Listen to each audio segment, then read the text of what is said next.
Hi යාළුවනේ කොහොමද ඔයාලට වල්ද කිචන් YouTube නාලිකාවට ඔයාලා හැමෝම ආදරයෙන් පිළිගන්නවා. අද අපි හදන්න යන්නේ කොස් වලින් වඩේ එකක්. අවශ්‍ය වෙන අමුද්‍රව්‍ය මම වීඩියෝ එකේ සඳහන් කරලා තියෙනවා.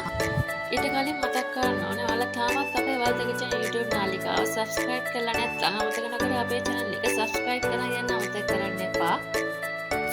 හොඳින් සුද්ධ කර ඇටිවත් කරගත් කොස් මදුරු ටික මම මුලින්ම ලිපත අපේ හැකි පිරිසිදු භාජනයකට දමා ගන්නවා.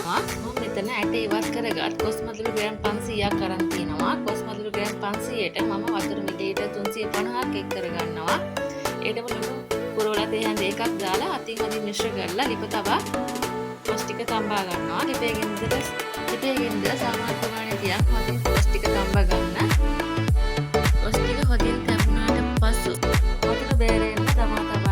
කොස් වල වතුර හොඳින්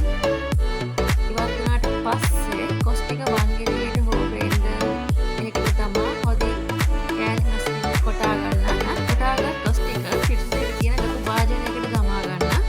ඊට පස්සේ රළඩුණු ගෙඩියයි ආමිස් කරල් 3යි කරපිංචයි 33ක කොලයි වංගෙඩියට දාලා හොඳින් කොටා ගන්න. පොඩි කෑලි වල ප්‍රශ්නයක් නැහැ. කොටාගත් සියල්ල කොටාගත් කොස් එකට දමා ගන්න. ඒටම පාන් පිටි ග්‍රෑම් 150කුත් එක් කරගන්න.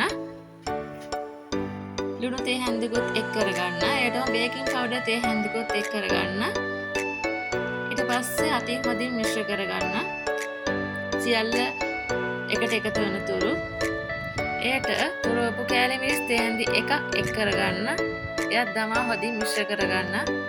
මෙතනදී ලුණු කෑලි මිරිස් ඔයාලගේ රස අනුව වැඩි කරගන්න අමතක කරන්න එපා. වඩේක සාදන්න පෙර හොඳින් අත් දෙකේ වතුර තබලා ගන්න.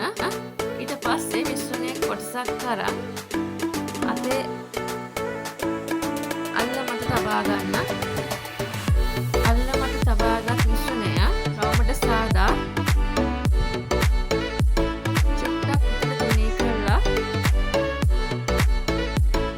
ඇඟිල්ලෙන් මැදින් ලක් සාදා ගන්න.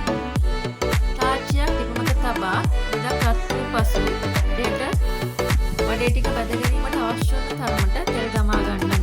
තෙල් ටිකත් හොඳින් රත් වෙන්න ඉඩ හරින්න. තෙල් හොඳින් රත් වුණාට පස්සේ සාදාගත් වඩේ එක අල්ල මතම තබා ඒක තෙල් එකට නිමිෂේ ලං කරලා තෙල් එකට දමා ගන්න. පරිස්සමෙන් කරගන්න. වඩේ එක තෙලට දානකොට අත පිච්චෙන නිසා මම මෙතන තෙල් කඩදාසි කොලයක් කරන් කොටු හැඩයට කපා ගත්තා. කපලා ඒක උඩ සාදාගත් වඩේ එක තබා ගත්තා. තියාගන්න කලින් තෙල් ටිකක් ගා ගන්න අමතක කරන්න යන්න. ඔයගොල්ලන්ට කෙසෙල් කොලේ වුණත් එහෙම සාදා ගන්න පුළුවන්. කෙසෙල් කොල කොටු හැඩයට කපලා තෙල් තවරලා ඒක උඩ වඩේ එක සාදා තෙලට දමා ගන්න පුළුවන්. තෙලට දාලා කොලේ දාපු ගමන් කොලේ ගලව ඉවත් කරගන්න. කොලේ ඉවත් කරගන්න බැරි වුණොත් කොලේ තියෙන පැත්ත අමු වෙන්න පුළුවන්. මගේ එහෙම වුණා. මම කොලේ ඉවත් කරේ නෑ. මට කොලේ ඉවත් කරගන්න බැරි වුණා. කොලේ තියෙද්දිම තමයි වඩේ එක බැදගත්තේ. ඒත් කොලේ තියෙන පැත්ත අමු ගතියට තිබුණා. ඒ නිසා මම වඩේ ටික නිවුණට පස්සේ කොලේ ඉවත් කරලා හිමිතරේ කොලේ ඉවත් කරලා පරිස්සමට ආපහු වඩේ එක බැදුන පැත්ත තෙලට දාලා තප්පර දෙක තුනක් ගියාට පස්සේ ආපහු තෙල් හැන්ද උඩට වඩේ එක අරගෙන හැන්ද උඩ තියන් බැදුන නැති පැත්ත තවාගෙන ඒ පැත්ත බැදෙන්න ඉඩ හැරියා. වඩේ සදා ගන්නකොට මේ වගේ ගැඹුරු භාජනයක් ගන්න නැතුව පැතලි ගැඹුරු භාජනයක් ගත්තා නම් ඔයාලට වඩේ එක සදා ගන්න ලේසි. සියලුම වඩේ ටික මේ ආකාරයට සදා ගන්න.